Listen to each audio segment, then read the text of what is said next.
이번 시간은 우리 사채에 대해서 공부해 보도록 할게요. 사채가 좀 까다롭죠. 근데 이 사채는 전산회계 1급부터 전산세무 2급, 전산세무 1급, 그리고 재경관리사까지 계속 나옵니다. 그래서 기본적인 사채에 대해서는 알고 있을 겁니다. 그리고 사채의 가격 결정 요인 보시면 액면가액하고 액면이자율, 그 다음에 이자 지급일 또는 만기일이 있어요.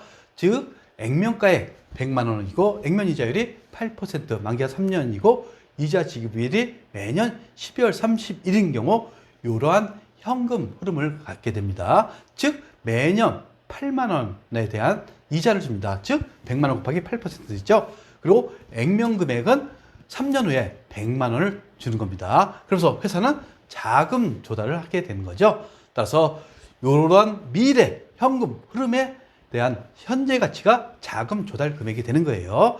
결국 회사의 신용도가 높으면 금액을 100만 원보다 더 많이 나오겠죠. 따라서 회사의 신용도에 따라서 요 자금 조달 금액이 틀려집니다. 사채 발행 보시면 액면 발행이 있어요. 말 그대로 사채 100만 원짜리 발행하고 돈을 100만 원만 조달하는 게 되는 겁니다. 근데 할인 발행이 있어요. 즉 90만 원이라고 가정합시다. 그러면 사채는 언제나 액면가액으로 표시돼요. 근데 지금 차변에 90만 원이 돈이 입금된 거예요. 이때 우리는 사채 할인 발행 차금이란 계정 과목을 사용합니다. 이게 할인 발행이 되는 거죠.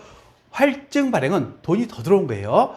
즉 대변의 사채는 언제나 액면가액이라고 그랬죠. 근데 차변에 현금 110만 원 이렇게 들어왔어요. 그리고 사채 할증 발행 차금 10만 원. 이게 할증 발행 차금이 되는 거예요. 그래서 할인 발행 차금은 차변에, 할증 발행 차금은 대변에 표시된다는 거, 이것을 알고 계셔야 돼요. 그리고 할인 발행이 회사가 불량회사입니다. 이러한 것을 제시하는데도 사겠다는 사람이 별로 없어요. 그러니까 가격이 뚝 떨어진다, 이거 얘기입니다. 근데 회사가 우량한 회사는 믿을 수가 있죠. 이럴 경우 너도나도 사겠다고 달려드는 게 우량회사인 경우에는 할증 발행을 하게 돼 있다는 거. 그러면 할인 발행에 대한 회계 처리를 이렇게 했죠. 그러면 이게 재무상태표에 어떻게 표시된다고요? 사채하고 사채 할인 발행 차금 하면서 차변에 있으니까 마이너스 표시되는 거예요. 그래서 사채의 장부가액은 90만 원이 되는 겁니다. 그리고 요거에 대해서 매년 액면 이자를 준다고 그랬죠. 8만 원 이자를 준다고 그랬어요. 그래서 요 사채 할인 발행 차금이 이제 없애는 겁니다. 그래서 대변으로 가면서 유효이자율법으로 상각한다고 표현합니다. 또는 시장 이자율로 상각한다고 표현하죠. 그러면 결국 차변의 이자 비용은 8만 원 플러스 알파가 되는 거죠. 결국 요 사채 할인 발행 차금은 차변에 있으면서 대변으로 없어지면서 차변의 이자 비용을 증가시키는 역할을 하게 되는 겁니다. 이것을 이해하셔야 돼요. 그러면 할증 발행은 반대의 경우가 되겠죠. 그러면 할증 발행을 보도록 할게요. 이렇게 해서 할증 발행 회계 처리했어요. 그리고 부분 세무 상태 보시면 할증 발행 차금은 플러스가 되어갖고 사채의 장부가액은 가산이 된 겁니다. 그리고 언제나 12월 말에 액면 이자가 지급되죠. 그러면 사채 할증 발행 차금은 대변 있죠. 요게 차변으로 없어지면서 결국 이자 비용을 차감하는 역할을 하게 돼요. 따라서 이자 비용이 8만보다 적게 되는 거죠. 따라서 사채 할증 발행 차금은 이자를 감소시키는 효과를 나타냅니다. 그래서 사채 할증 발행 차금은 대변에 있다고 생각하시면 되겠어요. 그러면 사채 발행 보시면 액면 발행은 큰 문제가 없습니다. 근데 이제 시장 이자율과 회사의 신용도는 반비례된다고 표현해요. 결국 시장 이자율이 낮으면 회사는 우량한 회사가 되는 거예요. 근데 시장 이자율이 높아요. 이때는 회사가 나쁜 회사가 된다 이겁니다. 불량회사. 즉 액면가액보다 발행가액이 적으면 이게 제가 불량회사라고 그랬죠. 이럴 경우 액면 이자율이 5%일 경우 시장 이자율은 더 높아요. 그래서 시장 이자율과 회사의 신용도는 반비례 관계라고 제가 표현을 했어요. 그리고 할증 발행일 경우에는 시장 이자율이 액면 이자율보다 낮죠. 예. 그래서 시장 이자율과 회사의 신용도는 반비례 관계, 즉 시장 이자율이 낮으면 낮을수록 회사는 좋은 회사가 되는 겁니다. 그러면 할인 발행하고 할증 발행, 회계 처리는 앞에서 얘기했던 내용 똑같습니다. 그리고 사채를 발행하면 발행비가 있어요. 각종 수수료 등이 있으면 이것은 사채 발행가액에서 차감한다고 보시면 되겠어요. 그리고 상각 또는 환입을 유의절법에 따라서 환입하거나 또는 상각한다고 표현합니다. 그래서 상각 환입액은 할인 발행이나 할증 발행에 관계없이 사채 발행 기간 동안 매년 증가한다는 거, 이것은 전산회계 1급에서 종종 나왔죠. 그래서 제가 이제 그래프를 보여드릴 겁니다. 그러면 그래프 보고 여러분들이 이해하셔야 돼요. 그래서 우리 만기보증권 입장에서는 상각 후 원가라고 표현했죠. 근데 사채를 한번 보면 이렇게 되는 거죠. 액면가액이 100만 원이다. 그러면 할인 발행은 90만 원을 발행했어요. 어떻게 상각한다고요? 이런 형태로 상각하는 게 유의절법에 따라서 상각하는 것을 의미하는 거예요. 할증 발행은 110만 원서부터 출발하는 겁니다. 그렇죠?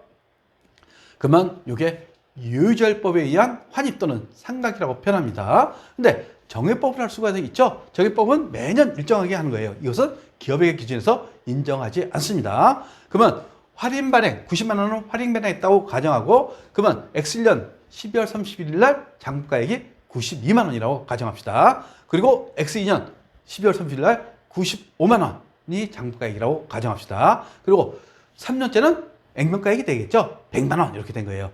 결국 90만 원에서 92만 원 됐으니까 상각액을 계산할 수 있죠. 얼마? 2만 원 늘어났어요. 그리고 얼마 늘어났어요? 3만 원 늘어났어요. 그리고 5만 원 늘어났어요. 따라서 상각액은 언제나 증가되는 겁니다.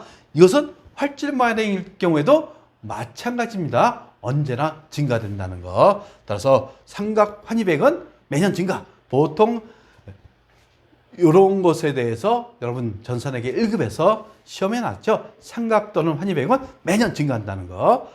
이것은 여러분들이 반드시 기억하시고, 요 상각액이 증가됨으로써 미치는 효과가 있어요. 그러면 액면 발행일 때는 우리 시험에서 거의 안 나와요. 사채의 장부가액 100만 원에서 시작해서 100만 원이에요. 끝나죠? 사채이자는 액면이자로서 동일합니다. 근데 할인 발행했을 경우 사채의 장부가액 90만 원서부터 출발해가고 100만 원까지 가죠? 그러니까 장부가액은 매년 증가되는 거예요.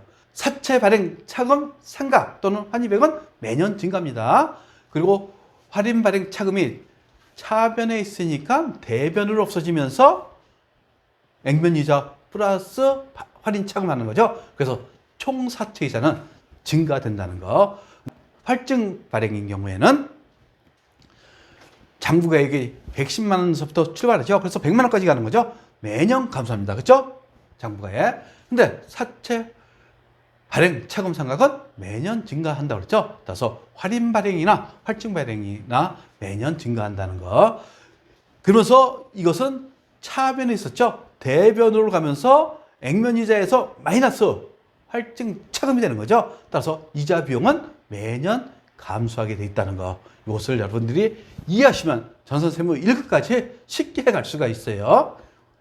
그리고 사채를 조기 상환할 수 있어요. 그리고 회사가 자금 여력이 충분하게 생겼어요. 그러면 일단 빚부터 갚겠죠. 이때 조기 상환하는 겁니다. 그러면 여기에 부분 재무상태표를 보시고, 지금 사채 만원에 사채 할인 발행차금 1,500원이고 사채의 장부가액이 8,500원이 된 겁니다. 근데 만약 사채의 40%를 3,000원에 조기 상환했다고 가정합시다. 그러면 동시에 전체에 대해서 40%를 제거시키면 되는 거예요. 그래서 상환손익 보시면 상환가액은 3,000원이죠. 장부가액은 만원에서 1,500원 차감한 8,500원 곱하기 40%.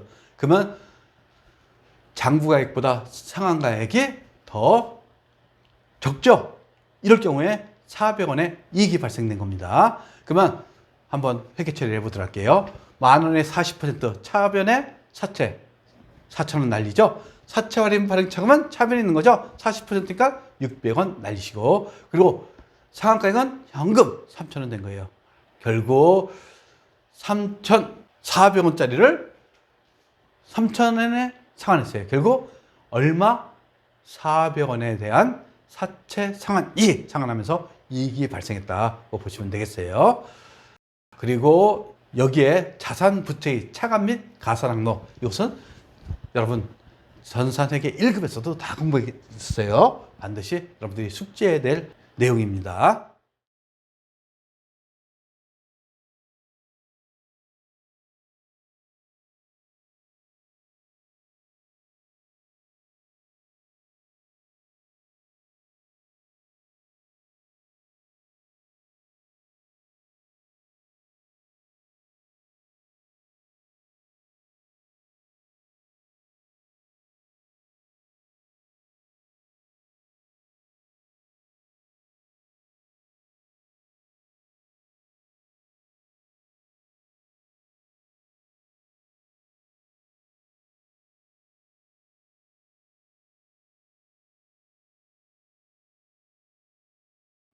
구독과 좋아요는 우리에게 큰 힘이 됩니다.